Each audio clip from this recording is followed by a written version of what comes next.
good evening, good night, whatever time you're listening. We are happy to have you. Welcome to the wonderful, fantastic season finale for the first season of the House Act podcast. Per usual, I'm half of your wonderful hosting group, Justin Hall, and with me, I got.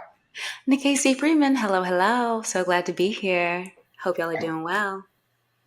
And we are above the moon excited to introduce our very special guests for this one, the wonderful award winning and history groundbreaking writer, playwright, poet, and resident playwright at the Alliance, Pearl Clay. Thank you all so much for having me. I'm glad to be with you.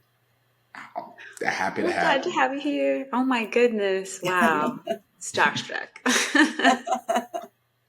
I could go through reading a bio, but it would take up just about the entire hour. But I don't know how else to say. Wonderful folks, right? We have with us today. Not only is Pearl making regular time influencing the youth through writing and performance programs, not only advancing literature and the arts through writings and plays, but also sometimes I've sat back in classes when I was back in school, sitting through a PowerPoint, and her wonderful face just pops up when it comes to the history. Yes. And I point and I clap and I say, I know her. So we're going to jump straight into it. Pearl, first of all, how are you doing today? I'm doing great. I'm doing great. It's funny, introductions are always crazy because sometimes people want to go through a whole bio. And I think the most important thing to say about me is I'm a working artist. That's what I do. That's what I've been doing my whole adult life and probably before I was an adult too. So I'm very glad to be here to talk about what that means. What does it mean to be a working artist? Yeah. And, you know, you've seen working arts through a lot of different iterations, a lot of different forms and ways through. How, I guess, so many questions. What's going to be the first one, right? Did you always want to be a working artist? And if so, how'd you find that out? I always knew I was a writer, and I think that's a big advantage that I've had because some people, they wait till they get to college and they're like, can I do it? Should I do it? Can I make a living at it? Do I want to do it? Does my mother think I'm crazy for trying to do it? All of those things. But I remember one of my earliest memories actually is being like a little kid, still in a crib. So I probably was no more than 2 years old. And I have an older sister who's 2 years older than I am. And I remember leaning over the side of the crib telling stories to my sister. And she would actually stop and listen to these stories. And I remember at 2 years old thinking, I am really killing this because I'm making a 4 year old listen to what I have to say. But it was such a natural thing for me. I always wanted to make up characters and tell stories. So that's what I did. I mean, I wrote little plays and adaptations of things when I was in elementary school. And, one of the teachers let us take one of my adaptations. It was of Chicken Little was the piece, and I adapted it for a little play. And she let us take it down the hall and show it to all the other classes. And it was such a natural, organic kind of thing for me. And then I got such great response, from my family, from the people in the school who would watch these little plays. And, I was one of those children that would force their cousins to do a play at Halloween or at Thanksgiving or Christmas. We would all have to dress up and they all would do it. We would all kind of do it together so that I grew up understanding that it was something that I wanted to do and that was very pleasurable to do. And that it was certainly a way to work with other people, either people that you already knew that you loved, like your family, or people that you met in school who were trying to think about things just like you were.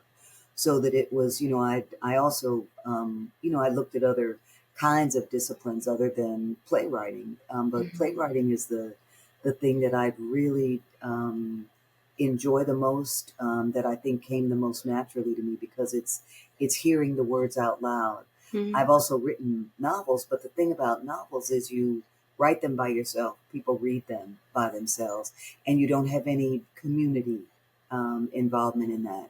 As a playwright, you write it by yourself, but then as soon as it's written, you go into rehearsal with a bunch of other artists, actors, directors, designers, all of that. And then you do what you have to do in theater, which is eventually come out of rehearsal and invite the audience in, who is always the final part of a theatrical collaboration. But that, I think, is such a wonderful thing, because you know instantly if the work that you've done works or not. If you sit, I always sit in the back of the theater as a playwright, and I'd laugh and say that's because, if it's not going well, I can sneak out. Nobody knows I was there. But I really do it because I can see the whole house. I can see people responding. I can hear them laughing if they think the same thing is funny that I thought was funny. And I can also watch for that moment that as a playwright, we're always looking for, which is that moment at the theater when you lean forward. When people lean toward the stage because they want to be a part of the story. They want to be closer to what's going on with that family on the stage, with those characters who are falling in love on the stage. And when I'm sitting in the back row and I see people do this, then I feel like, okay, my work is done. I'm good. I'm good. I can relax, because that's what I always want for myself at the theater, is to care enough to lean toward it, to lean into it, to open to it. And as a playwright, you can see that happening, where as a novelist, you have to just cross your fingers and hope for the best. Right. Are there any like plays that you draw inspiration from, or yeah, plays that you draw inspiration from, essentially, that makes you do that, like kind of lean into like this is what theater is about? Yeah, well, the first play that had a profound influence on me was Raisin in the Sun. The Negro Ensemble Company had just done it in New York, and they did a tour. I grew up in Detroit, and they did a national tour with the cast from the Negro Ensemble Company, and Robert Hooks was in there. Several other actors whose names you might know were in there, but it was a great production. And they had it in a high school auditorium, and it was wintertime in Detroit, so there was snow all over the place, and we had these giant coats on because it's cold in Detroit. And there we all were in this auditorium, packed in. There was not a seat. And I listened to it and watched my neighbors responding to this play, because it sounded just like us. It sounded like our families. The issues that they were talking about were issues that we knew. And at the end of the play, we all stood up as one in that auditorium and clapped and hollered and screamed. And they came back, and, they would leave and then they would come back. And we must have kept them coming back for standing ovations for at least 15 minutes. And if they had said, okay, we'll do the whole play again if y'all will just sit down, I believe we all would have sat down and let them do the whole play again. We were that invested in what they were doing. And when we came out into the snow, I'll never forget it. I said to my mother, that's what I want to do. I want to write plays like that. And my mother, because she was a great mother, said, well, then that's what you should do. And that, I think, that feeling and her immediate permission then really made me feel like, okay, then my job is to do it, and to try to do it as well as Lorraine Hansberry did it. So that was the first play. But the other playwrights, I think, at that early stage in my life, because I think I was only 11 or 12 when I saw that play. But then I read Tennessee Williams. I read Streetcar Named Desire, which is a great play. I mean, so over the top and dramatic, and these characters are insane and they're doing stuff and all of that. And I was like, wow, this is so exciting. What is going to happen? What is going to happen? So I loved Tennessee Williams. And then I also loved Ibsen. I loved A Doll's House. I loved Hedda Gabler. And it's funny because people often think you only will like things that are from your specific culture, but it's really not true. Any work of art that is really a work of art is coming from the humanity of that artist. And our humanities are all the same. The details are different. I'm a little girl growing up on the west side of Detroit. I couldn't be further from Ibsen. But those plays really spoke to me. I understood those plays. I understood those women. Same thing with Tennessee Williams. I had never been to New Orleans at that time, but I understood those people. And then later, in the 60s, I'm a child of the radical 60s. So Leroy Jones was a big influence on all of us, because he was writing in such an angry, forthright, we're not taking this and look at what racism has done way. So that he was one that not only influenced me as a playwright, but a whole generation of us. And then when you get to my adult writing life as a playwright, I have to always, always, always thank Intisaki Shange for Colored Girls, because Yeah. that play changed the way I thought about what was possible as a Black woman writing for the theater. Because she was talking so specifically. We were the same age and eventually got to be friends. But when I saw that play, and I saw it at the Alliance Theater where I'm now in residence, but at that time the Alliance was a lot less diverse than it is now. And the audience was almost completely white. And they were not feeling that play at all. The row of white women in front of me, there's a certain point where the lady in green comes forward and says, somebody almost got away with all of my stuff, and those white women gasped and stood up and walked out of the play. And I What? was like, wow, what do they think? Why is that such a problem? But I couldn't really waste time on that because that play was speaking so directly to me that I started crying like maybe 10, 15 minutes into the play because it was just overwhelming to see myself, my life, my contradictions, my hopes and dreams on the stage. And it wasn't like, I shed a little dignified tear. I mean, I was crying, where you're trying not to make noise, but you're really making noise and all that. And my husband was like, oh my God, my wife has lost her mind. She's freaking out in the theater. But it was because the truth of that resonated so deeply with me and made me say to myself, okay, you have to make sure that every time you pick up a pen and start writing, it has to be that truthful. It has to be Mhm. that deeply rooted in who you are and what you are and what you know about the world. Don't sugarcoat it. Don't pretend it's not what it is. Don't celebrate the joys and don't sugarcoat the sorrows. Put it all on the stage, and people who are looking for truth will find it. So those are some of the playwrights that have really influenced me. Of course, August Wilson, but he more as someone that we encountered as Black women in theater, as someone where we were always wanting him to write women characters who were as Mm. strong as all those men characters who get the great monologues. I mean, you read Fences and it's like Rose gets a few great little things to say, but Troy gets to just tell the truth of the Black experience in such lovely language. And we were all like, well, he needs to write some stuff like that for women. And finally, I said to myself, well, you know what? I think that's my job. I think he can't do everything. So I think that's what I'm supposed to be doing. And that's what I really set out to do was to say, I'm going to put some women in these plays that are like the women I know, complicated, Mm. loving, not always good, not always bad, just fully human, fully realized characters. Yeah.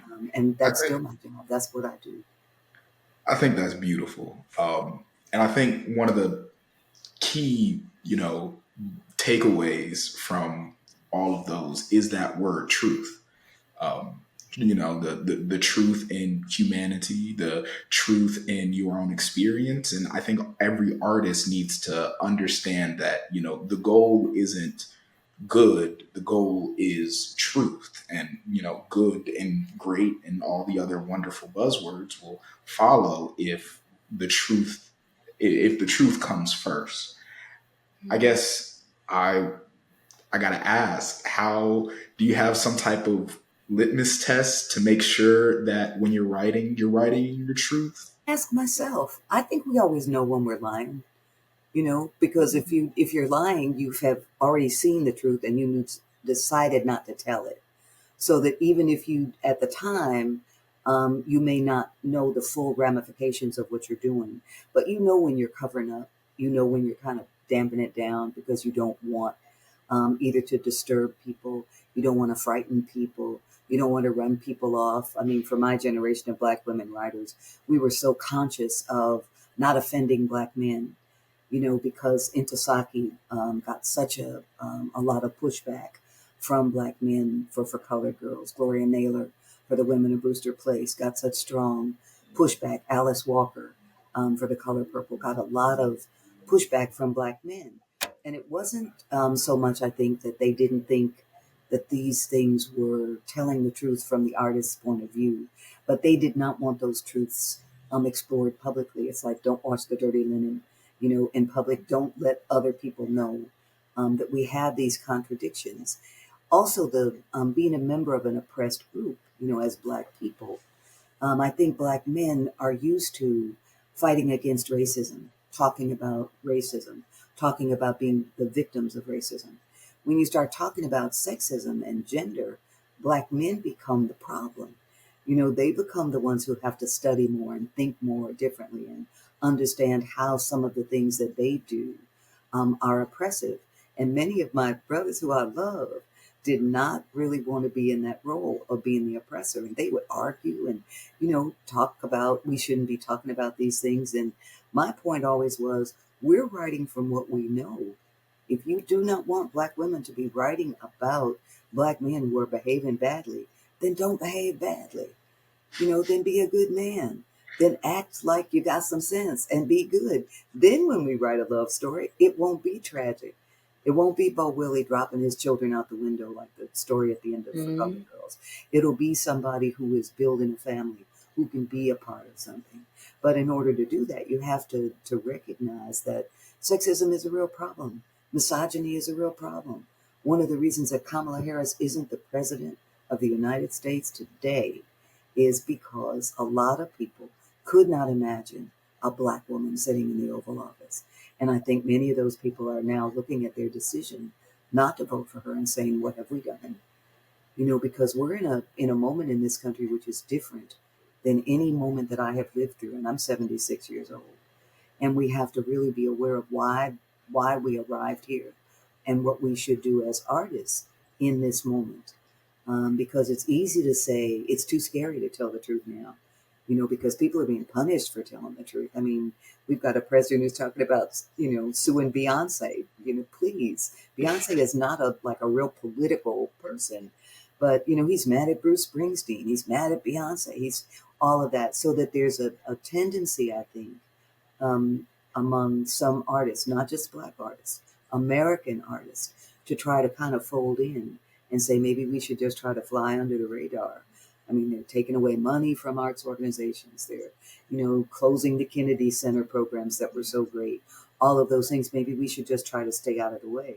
But I think that's absolutely the wrong approach. I think we have to talk louder. I think we have to organize more. And I think we have to talk to each other. We have to talk in the communities where we are. But sometimes we think, oh my God, I can't take on transforming the country right now because it's so crazy. And it's like, of course you can. But what can you do with your neighbors? What can you do with the block you live on? Do you talk to the people who live next door to you? Do you know the mailman's name? We have to begin to actually see ourselves as artists, as the voice of people who need now more than ever that truth I was talking about, that sanity that I was talking about, and trust that if you do it right, the community that you're a part of will protect you if you need protection. And I've always felt that. I have, people would sometimes come to me and say, oh my God, what you wrote when I was writing columns for the newspaper, that's so brave, that you talked about this, talked about that. And I said, no, it's not brave, because whenever I tell the truth like that, all y'all stop me in the grocery store and tell me how much you love me for doing it. So it's really a way of getting people to see, yes, that's true. I believe that too. Because that's always what I want for people who are, going about their lives, doing their work, whatever their work is, if they're not writers. When they take the time to read something I've written or to go to a play that I've written, I want them to say, that's right. That's just like my aunt. That's just like my granddad. That's just what I think too. But because everybody isn't a writer, everybody isn't a director, an actor. But when they see it pulled together by those of us who do this work, if they say, that's exactly right, then we've done our job. If they're like, I don't know. And Black folks will tell you if it's not right. Yeah. They will let you know it. And you have to be prepared to listen and say, okay, where did I go wrong? Where did I get off the path where they could walk with me? Because if you're telling the truth the whole time, they'll walk with you the whole way, even if it's a radical thought they may never have thought about before. If you can put it in a way that allows people in, they'll go with you. I wrote a piece called Mad at Miles many years ago because I was really mad at Miles Davis because I loved the music so much. And then I read his autobiography and he was so terrible to women. Oh, just beyond terrible, violent and disrespectful and all those things. And so I wrote a piece about being mad at him because I loved the art and could no longer respect the artist. And some, black men, my friends, my brothers who adored and revered Miles Davis were really mad at me. And they would come to see me do this performance of this piece and sit in the front row like this. Like, I'd be intimidated and wouldn't say it if they were there. And I knew if they could just sit to the end, they would get it because I had structured it in a way that it didn't leave them any way out of understanding how I would feel about Miles Davis. And it always worked. And they'd be like this. Then they would get a little less and they'd be a little less. And then by the end, they'd be laughing like, oh my God, she's right. And that was great, because it's a process. People have to come to the truth if they're not used to hearing it, if they're not used to telling it. And we live in a time when lies are being bandied about like truth all the time. And we're in danger of forgetting what the truth sounds like, what the truth is. And it's I don't know where you go once you have that, where we can't agree on the truth. Then you end up in the situation we're in now, where people are so polarized and there is no agreement on basic things. What does it mean to be a good human being? We should all be able to agree on that. Feeding children who need to eat is a good thing. We should all be able to agree that's a good thing. But we don't. Some people say, well, too bad. If they're not eating, that's on them. Their parents should be feeding them, not me. It's like, no, that's not a good human being. That's not what we've agreed on. But we don't agree anymore. So that we can have people saying the most outrageous things. And we don't have a way to say, but wait, we agreed on this. And that's what we've got to get back to. That there's things that we agree are good and things that we agree are evil. And it's not that difficult to decide, what makes a good human being. You just have to stop being selfish. Stop trying to get everything and try to give something. Give something. Very well put. I think, and the question might have been wholly answered in that because we wanted to ask what is the next big step for the socially conscious artist, right? And like you said, there's this instinct right now to recoil. Oh, the world's too big. These problems are too serious to put on, my song and dance about and whatnot. But it's important. It's important if you have the special skills to tell the world this level of truth that they need to hear because truth is getting so lost in these arguments so often these days. And there's even like small things as an artist. If you're like at this moment, it's too overwhelming, all the stuff that's going on, all the lies and things that are batting around, that it just makes you feel too crazy. Then you just have to write in your journal. And I think all artists should keep journals. We have to have a place to talk about our inner thoughts, to whine about what we're mad about, and to not feel like anybody's going to judge it. But I think my sister said something to me a couple of months ago when I was saying, it's hard to even figure out what I'm supposed to be writing about. And she said, well, you're still keeping your journals, aren't you? And I said, of course, I've been keeping journals since I was like 11 years old. So my poor sisters had to see me carting these journals around all the time. And I said, of course. And she said, well, you need to just keep writing as specifically as you can about how you're thinking and feeling and what's happening in your journals, because those are going to be a valuable record in the next phase of our life as a nation. All of these journals that all of these artists are keeping, that we have to make sure they're someplace safe so that when people look back 50 years from now and say, what the hell was going on in 2025? They can look at your journals and my journals and say, this is what it felt like. And this is what they did to fight against that. So even if you're not writing something that's for public consumption, write for yourself at this moment, but state it, put it on paper, put it down somewhere, what's happening and what you think about it. And if you're conscious and serious about journals, it'll come to you. A piece will come to you. You'll be like, that's a play, that's a book, that's a performance. And then you can do it. Is that typically how you start your process for creating your plays, your books? You then you identify some truth or something that you want to educate possibly the people about or bring the community together on, and then you go from there? I usually think about a character first. Mm. And that's just my own process, that there'll be a character that kind of comes to me. And almost always that character that kind of comes into my brain from wherever these things come into our brains from, will be a character who's, where something is driving her crazy. That's something that's also driving me crazy. So then it's like, okay, what's the story that I can create around this character so I can take her on a journey? So I can say, this is how she starts off, confused, angry, whatever it is.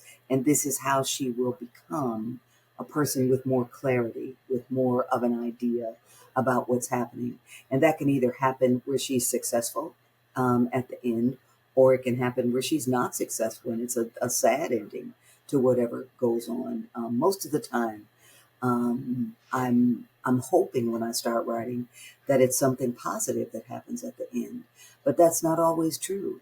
I mean, I've written a number of plays. I think one of the best plays I ever wrote was Blues for an Alabama Sky, which I wrote like 25 years ago, and it's never had a year when it hasn't been in production somewhere in all the time since it was written. And at the end of that, the main one of the main characters, who is a woman named Angel, does not learn her lesson at all. She keeps trying to manipulate people. She keeps trying to lie to people. And it results in tragedy for her friends. And at the end, she still has not learned the lesson.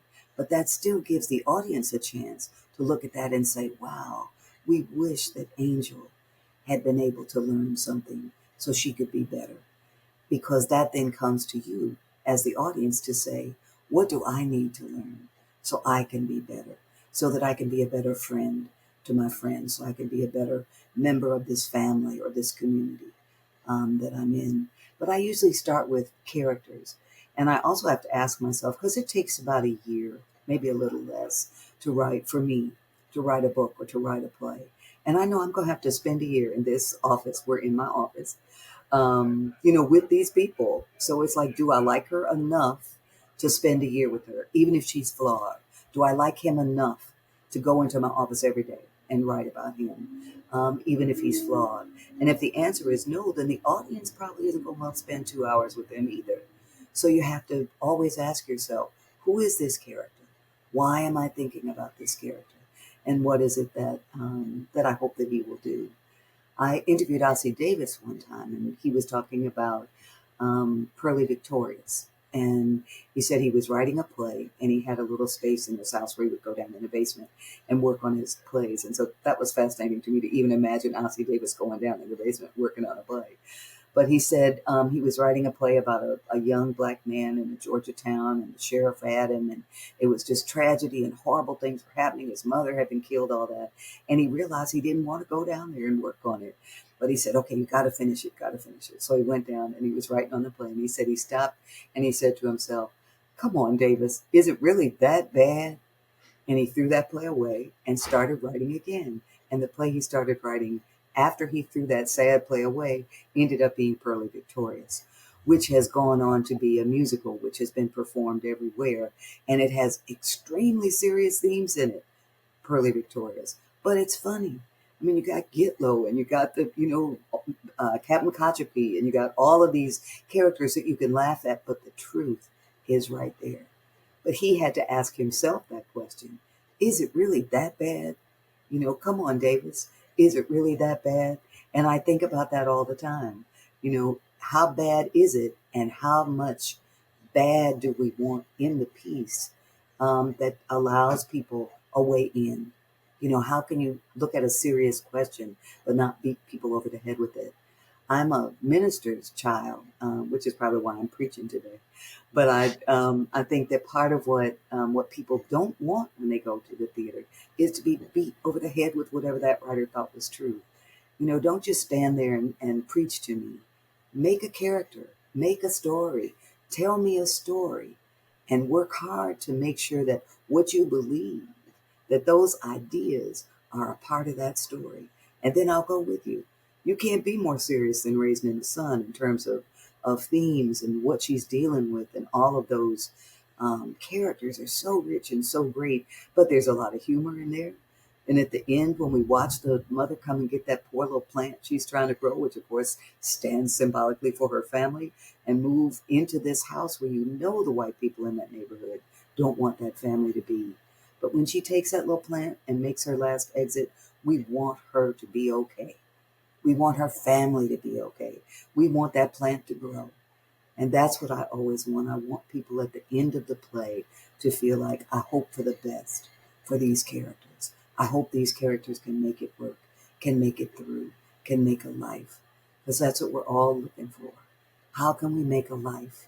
And we all want the same thing, I think. We want to be free. We want to live someplace peaceful. We want to find somebody who loves us that we also love. We want to grow old in peace. We want to sit on our porch. My husband and I laugh at ourselves now. We sit on a glider like old people, and we wave at the neighborhood when it goes by. Hey, Miss So-and-so, how you doing? Hey, Miss Sweetie, how's your house? Hey, so-and-so, how's your grandbabies?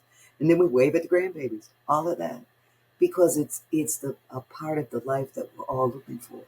A peaceful place to be good, to do good, to raise children, to have friends, and to sit on that glider and drink lemonade and wave at your neighbors. There's not much more than that. All these people trying to make millions and millions of dollars and steal millions of dollars from us. What do you do with that much money? How much money do you need? And what can you do with it? You still are looking for the same thing, I guess. But I don't really know what they're looking for. So I don't try to figure that out. I just try to stay as far away from them as I can and write about my neighbors. I hear that. I hear that. That makes a lot of sense. That explains why, in reading your plays, the characters feel more real, and why the emotional, spine of the play goes through. Because I don't feel like the characters are just, mouthpieces for this exact opinion. It's a mix and a complication of different opinions. I got a chance to actually perform in Blues for the Alabama Sky, as the doctor, and so being able to, Oh, you drop. got to be Doc? Yeah, I got to be Oh, Doc. man. People Oh, love that character, don't they? oh They yeah, hate it yeah. when he gets killed. People hate that so much. They're mad at me at the end of the play. Why'd you have to kill Doc? They're like, couldn't you kill Angel? I said, I didn't want to kill anybody. That's how the play, that's the story of the play. But was it fun to do, Doc? Did you enjoy that? Oh, absolutely. Over the moon. I actually got to do it with, if you remember, Rachel Simpson, Yes. was also in the production with me. It was like one of our final ones in Athens, and we got to perform it at the historic Morton Theater there. Hmm. So I mean, hobbling in a suit, dropping "Let the Good Times Roll" anytime I can. That's right. Drinking that bathtub gin. That's right. I was having a good time. I know the audience was sad, but I understood the totality of what that level of joy and desire for everyone to be okay brought into the story. And then I got to see it again while preparing for this interview, we went ahead and read through your first official play, Flying West, Hmm. and boy, I think it was what, 1977, but ultimately so relevant to today. Yeah. Hmm. Um, and it identified to a 92, lot of actually. That play was 1992. But it's still 92, that's right? still a long Thank time you. ago. That's right. Yeah, Yeah. yeah. Still, I mean, 100 worlds ago, for the way that America's pushed forward, but it did all those things that you wanted to say and spoke to all of those exact same desires. Where it is, a hard life and a hard truth they have to fight through, but these sisters were able to find, lean, and survive off this bond of joy with one another. And when, Frank came in being willing to threaten that and take that away, they did what they did. They did what they had to do to remove it. And you get Mhm. that final moment where, and I just want to say, I love a show with a happy ending. Call me crazy. I don't think enough. Me too. I don't. I do too. I do I don't too. think enough black plays come with happy endings. Yeah, So the and fact, that's true that we don't right? all have enough happy endings. And that Mm. we have a lot of tragedy, but we're also encouraged to write about tragedy by producers, by editors. They want to see black trauma. They want to see black tragedy. And it's like, wait, we don't always sit around and feel traumatized. We don't always sit around and fuss about how evil white folks are. Sometimes we go whole days and never talk about white folks at all. Sometimes we just talk about the things human beings talk about. What you gonna fix for dinner? Who made the best barbecue? What about all of that? But it's really, I think, our task, as Black writers, to decide, is this a story that we want to write, or is this a story we've been encouraged to write because someone can only see us as traumatized victims? Because we're so much more than that, so much more than that. And sometimes the people who are in these gatekeeper positions don't know any Black people intimately enough to know that we are just like every other group of human beings. They pluck us out and make us victims only. And that's not what we are. We have all the good stuff in us that every human has, and all the bad stuff. That's one of the things about Flying West. Frank is really a bad guy. But we also know Frank is a product of slavery. Mm-hmm. His father was a slave owner.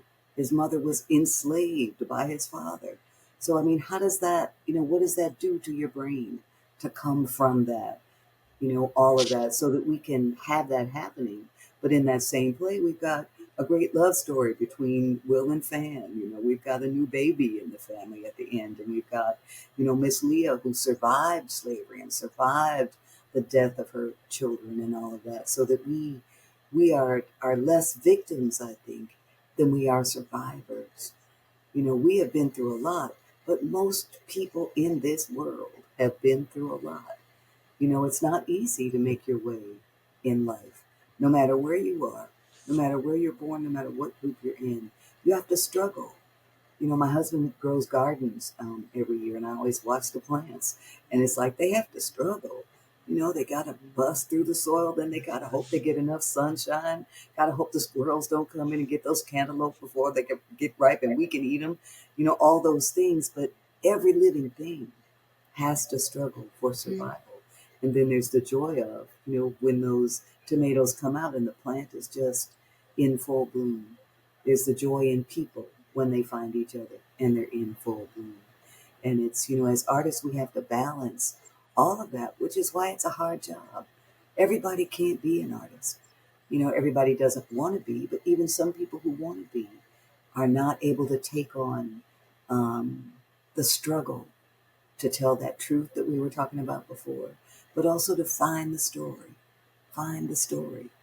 It's hard to make movies about writers. It's easier to make movies about actors and people where they're doing stuff. Writing, so much of it is you're sitting around like this, thinking.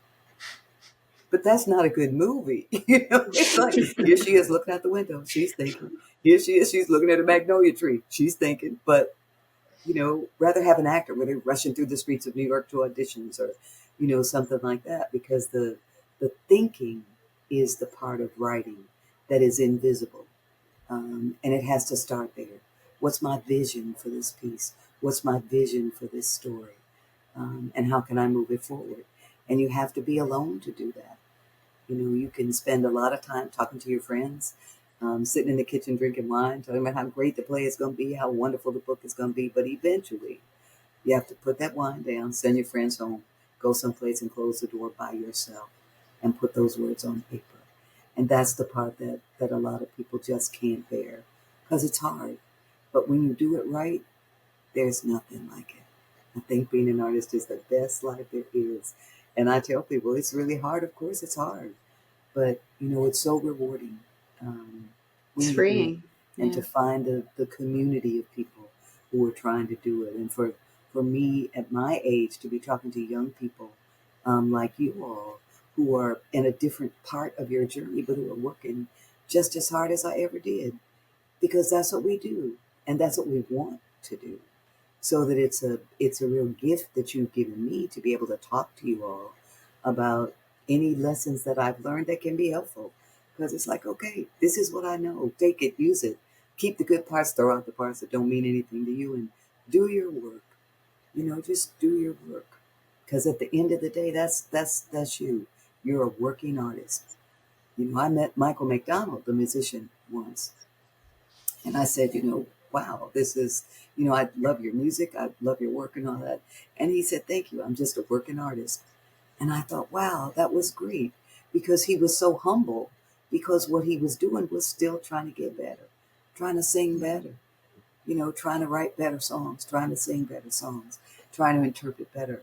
And that's why I always remembered that. So I said to myself, that's what I always want to remember. I'm a working artist. One of your questions was about, being a legend. What does it feel like? And it's like, I never think of myself that way because I think it's dangerous. You start thinking of yourself as a legend or a star or more than other people. And it's better to think of yourself as part of the group. There's people who are nurses, there's people who are landscapers, there's people who are chefs, and there's people who are writers. My friend Toni K. Bambara, great, great writer, always called herself a cultural worker because she said, that makes me feel like my grandfather, being a worker. And I believe that too. My family got to Detroit because my grandfather went to work at Ford's factory, and he would go to work with his lunchbox every day. And he was a worker to support his family. So I think about that. I want to be as disciplined and as determined in doing my work as my grandfather. I want to pack my little black lunchbox and go into my office every day, close the door, and be a cultural worker because that's my job. And if I can't do that, then I need to find other employment, because this is it. Be a worker, bring people with you. Um, that's what we do. Wow. And I mean, it's little old me, but like I feel like you've done more than that and are doing more than that for sure.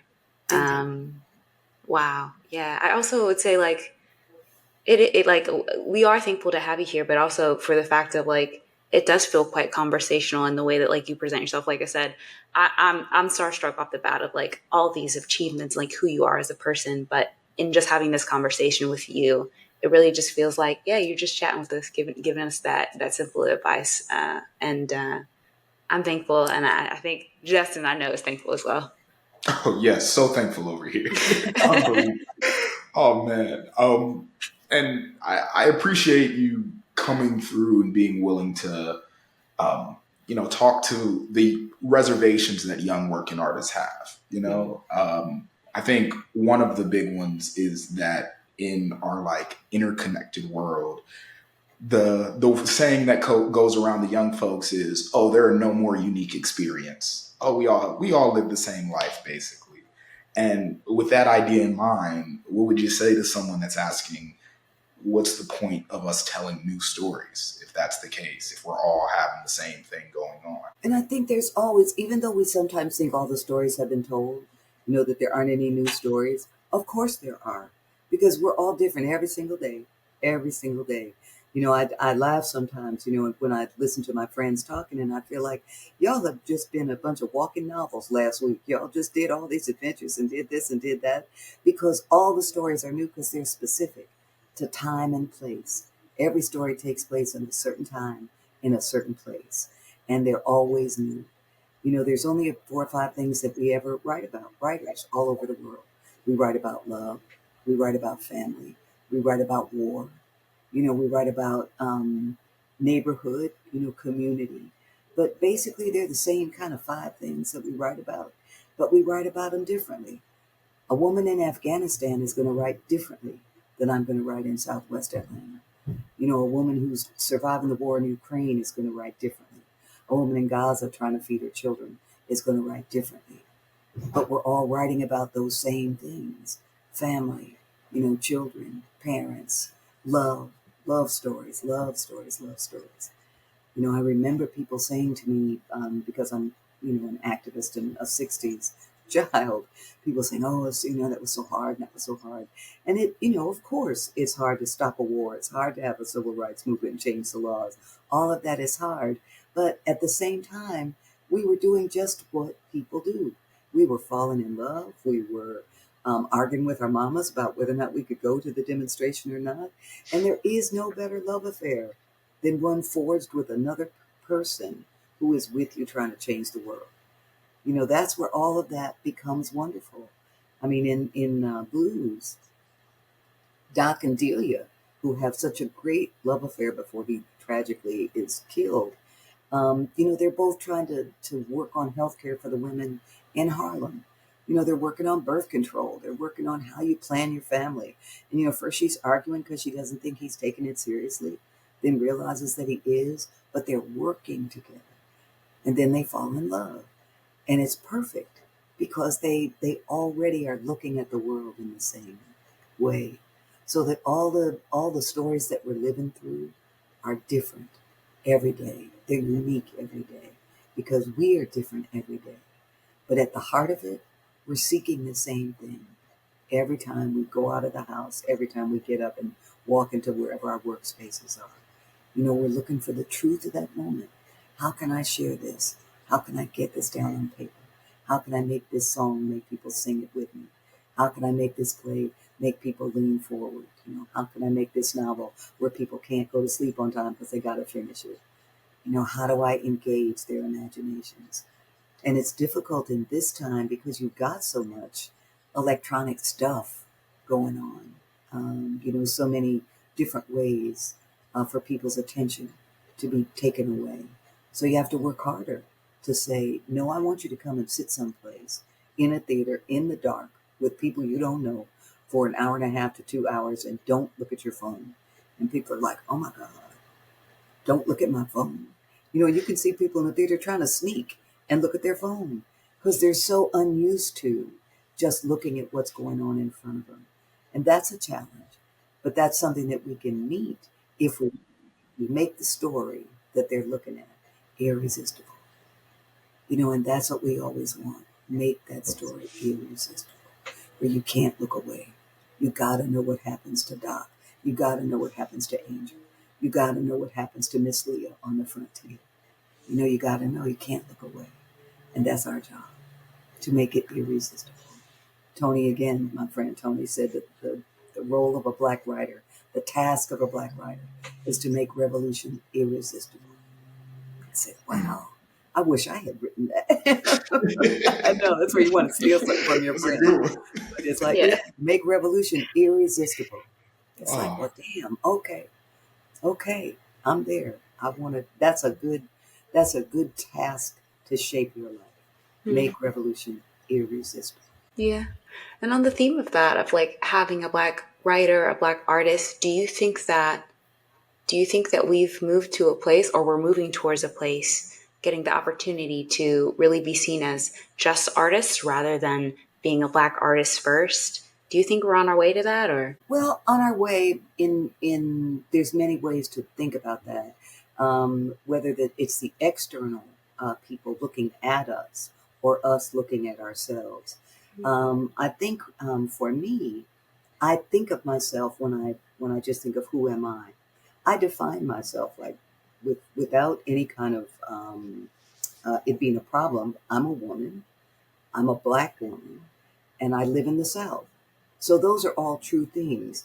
But I think the idea of being an American writer is really important because all of those, where I live and what my gender is and what my race is, are specifics. But the fact is, this is my country in all its crazy, flawed terribleness. This is my country. It's the only one I got. And if you don't believe it, go somewhere in another country and try to just say black. And they're like, okay, that's fine, but what's your country? You'd be like, well, I'm a black person because you don't want to say I'm an American. This was me as a young woman traveling abroad, as a young woman. And this is what they said to me. What does your passport say? I said, ah, can't get out of that. My passport says I'm a United States citizen. Mhm. So then I have to think of myself as an American writer. And I never really thought about myself as an American in that sense. I knew I was one, of course.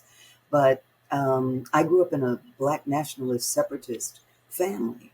So that race was paramount in every discussion. We were black. We were organizing black people. We lived in a black neighborhood, went to black schools, black churches, black doctors, black everything. We were black nationalists, separatists. But then I got married. My husband was not raised a black nationalist separatist. He was raised to think of himself as an American. So that wasn't we didn't argue about it. It was just a different way that we had been raised to move through the world. But then when Barack Obama got elected, we were driving across the country. I don't like to fly. So we were driving from Atlanta to LA. And we're going through these little towns, and I'm thinking to myself, wow, Barack is a president out here too. Then it'd be like a stretch of land with one little house way off in the distance. I say, dang, he's the president out here too.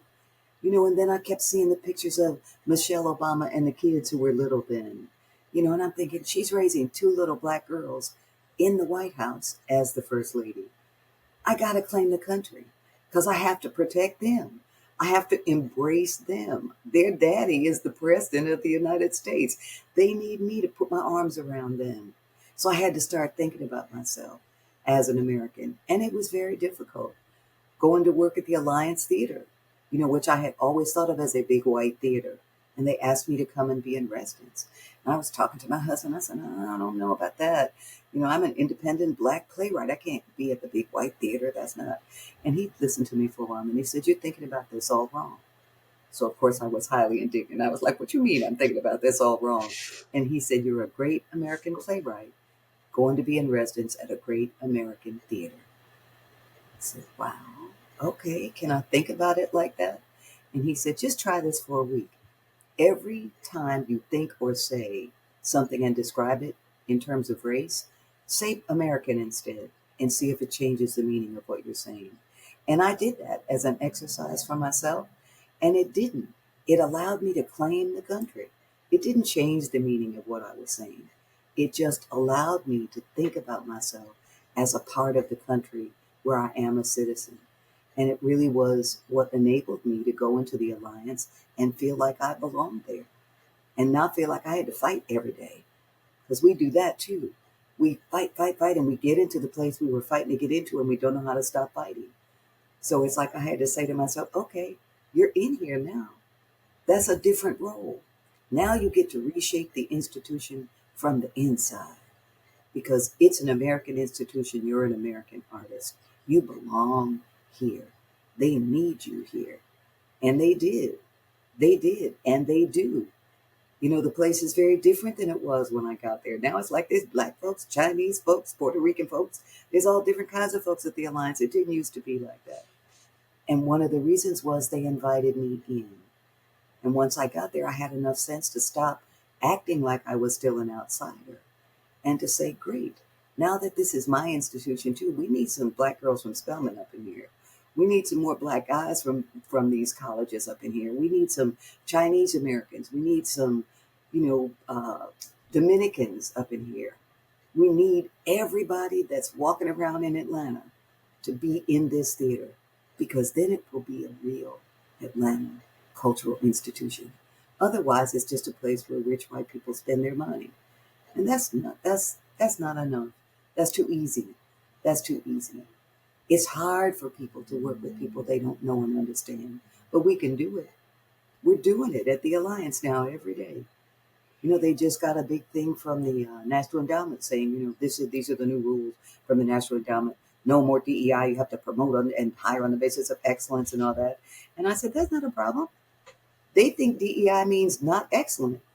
I know it also means excellence. So yeah, I'm with you. I believe in hiring on the basis of excellence. I'm not trying to say that DEI is something that we have to cling to. Let's say now we've learned that. We understand that diversity, equity, and inclusion is a good thing. And once it becomes a part of how the institution operates, there doesn't have to be a separate office for that. Every hiring decision then is based on excellence. The problem was that we were kept out of it. Not that we weren't excellent, but the barrier was there. We've been excellent. So now it's like, okay, I'm not worried about that. No DEI, excellence, I'm for that. You must promote American values. I'm for that. I think American values are diversity, equity, inclusion, all those good things. So you don't get to define what American values are. I'm an American too. Check that off. Yep, American values good.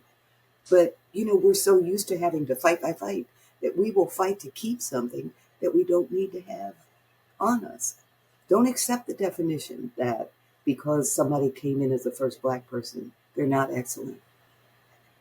These DEI programs did not go out into the street and just grab the first black person they saw. They found the best black people they could find They invited me. You couldn't get a better person than me. I mean, I'm not being egotistical. I know that. So that it's not like, oh, they had to let their standards down to let in someone who was black and female. They were lucky to have someone excellent be in that role. And I know it, and now they know it. But it's a question of not letting people co-opt the language, not letting people make you argue about this when we agree excellence is the way to go. We agree American values are the way to go. But we're not going to let you say American values meaning only heterosexual white males. That's not an American value. So we don't have to accept that. You don't get to define what it is. Artists are people who work with words. We can't let them take the words and the symbols and all of that. We have to keep those as something that we can interpret and work with as American artists. So that's why I think it's important in response to your question that we begin to think of ourselves that way, because then we're not defining ourselves outside of it. We're defining ourselves in it because we are in it. That was the beauty of Hamilton. When you look at all that and say, look at old George Washington, a fine black man. Look at all these people. Look at Mrs. Washington. Look at Mrs. Hamilton. Look at Alexander Hamilton. Look at all of them on that stage representing something that at that moment, the people who were writing those documents weren't thinking about. Some of them were slave owners, but they're not slave owners now. So that we get to accept these American stories and populate these American stories. We get to cast ourselves as George Washington, Alexander Hamilton. We get to do it because it's our story too. And look how much energy it brought to that story. Young people learned more about the Revolutionary War from Hamilton than they had ever learned in school. People singing about, the ships are coming and all that, and they knew the names of the places. Why? Because Lin-Manuel made it irresistible. He made revolution irresistible. So that we end up singing, I'm not throwing away my shot. That wasn't just then, that's now. That's always the challenge. I'm not throwing away my shot. Now's my chance to do the work I said I wanted to do. And I'm going to do it. When the other people didn't write what they were supposed to write, Hamilton wrote them all the Federalist Papers. Why? Because he wasn't throwing away his shot. He said, well, okay, y'all don't have time to do it. I'll do all of it. I'll write all of it. I'll put my ideas on paper. And that's what we have to do. Claim it. We're part of this American story. We're not just part of it because of what they say came to us in slavery. We were here before. We're going to be here after. We're here now. What about the indigenous people that were here when we got here? That have been here on this land for 18,000 years. That's a long time. This country is getting ready to puff up and celebrate its 250th anniversary. And the Cherokee were here for 18,000 years. So how do we make it right telling their stories? How do we invite their stories? A lot of these big theaters now, they have a land acknowledgement statement that they make at the beginning. We want to acknowledge that this theater is on the land that was once owned by the Muscogee Creek people. And I'm saying, that's great, that's fine. But are you doing any of their plays? They're writing great plays. Have you done any of their plays? So just saying we're on the land that used to, belong to them. It's like, are you going to give it back?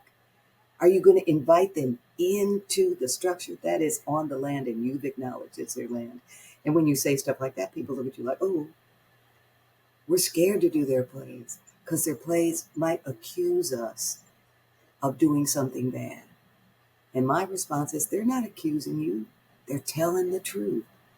And if you're not doing it right now, if you are not a slave owner right now, if you're not stealing tribal lands right now, then you should be on the same side they're on, telling the truth and inviting them in. So it's a process that we're all involved in, and we have to be conscious of the process and of our role in the process. But it's always a part of making it bigger, opening your arms wider to let everybody in. And then it's so much richer. It's so much more beautiful. It's so much more interesting, to mix up the music. What do you all sing? What's a freedom song for you? What's a freedom song for you? What's your birthday song? What do Black folks do now? We have a birthday party. Do we sing the traditional happy birthday? Sometimes. But we hit Stevie Wonder, don't we? We do. We sing happy birthday. We do. And it's like, okay, what do the Pawnee sing on their birthdays? What do the Navajos sing on their birthdays? What do the Dominicans sing on their birthdays? Let's all get together and we each one sing our birthday song. Then we'll sing our wedding song. Then we'll sing our love song. And we'll all be there together because we're all in it together. We're all family. And part of the craziness of our country right now is they're trying to make us think we're not. And we are. There's fear. There's fear. If I give you something, I won't have enough. There's so much. There's enough for everybody. Everybody. But we got to be in this room together, talking about it, figuring it out, crying together, laughing together, leaning forward. We can do it. We got to do We got to. Yeah. it. See, there I go. I start preaching again, didn't I? And you saw I leaned in. Grab a play some water. I couldn't help it. Oh no, no, no! Please don't be sorry. Don't be sorry because it's so true. I admittedly am guilty of arguing with people on the internet about absolutely wild subjects. And part of it comes too with, conversations on race relations and whatnot. I say the same thing that we have a constitution that says I'm just as much of an American as you, speaking to a white person. That my rights to life, liberty, and pursuit of happiness are just as valid as all yours, and that we're fellow countrymen.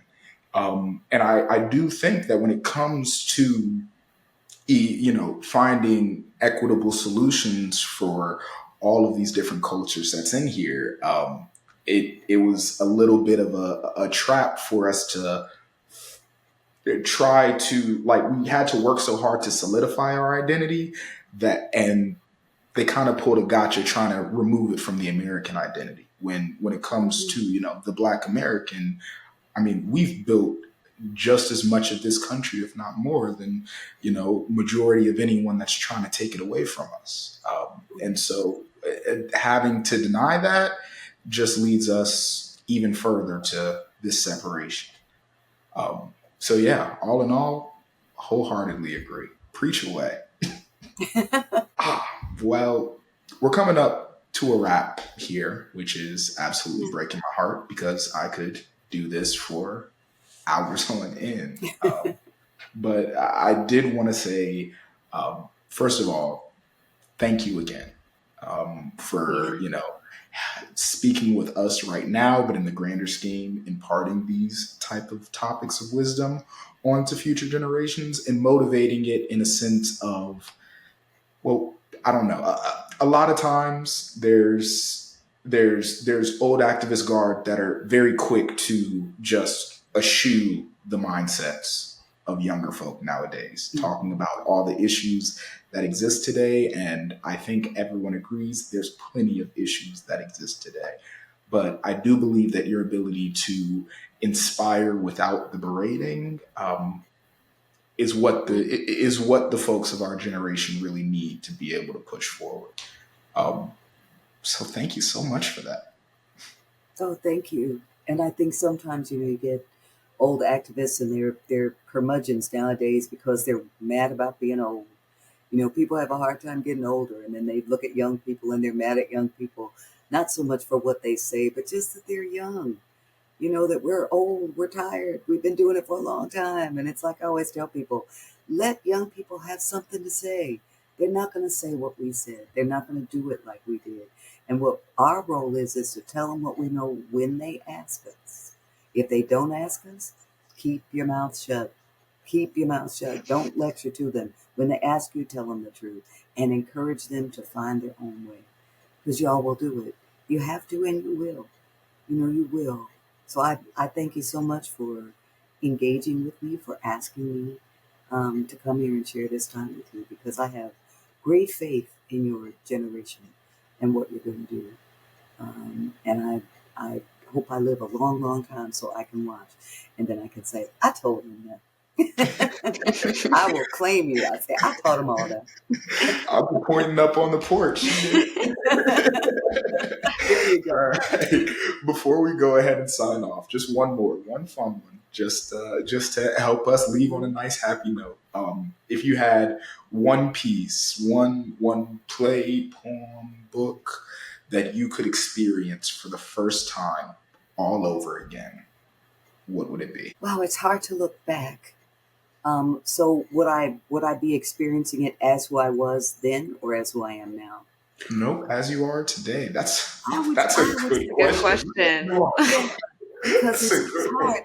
Experiencing the plays that meant so much to me then, and looking at them now, they mean something deeper. Even I think now, because I appreciate more what For Colored Girls did for me. I appreciate more what Raised in the Sun did for me. So that I think those two probably are the ones that I could go back and watch. Productions of Raised in the Sun and For Colored Girls once a year for the rest of my life, because it would just take me back to those moments when I saw them for the first time. And then my mother gave me permission to be a playwright. And I cried all the way through For Colored Girls and didn't even care. Once a year I can go back to those moments that for me shaped me as a writer. Because I think those are the two that I would always say help me come back to what the mission is, and what I want to do. So, I try very hard to go forward as opposed to going back. But sometimes it is important to go back and say, what was it, and what do you think you would think if you saw this now for the first time? But I can't imagine, what that would have been like for me to see it and know what my life was going to be like. But I had no way of knowing. We never have a way of knowing.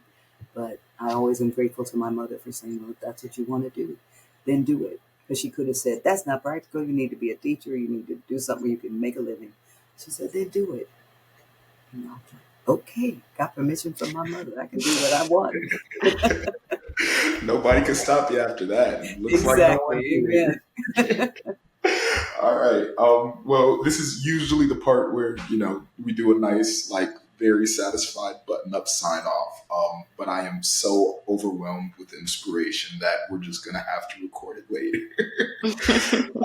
So for the time being, thank you for coming. Thank you to our listeners. I do hope you enjoyed this lovely season and to just take in the wisdom again, Pearl. Thank And you it's so gonna be much. it's gonna be fine. Be encouraged, work hard, but it's gonna be fine. We can come through every hard moment together. Thanks again. Thank Absolutely. you.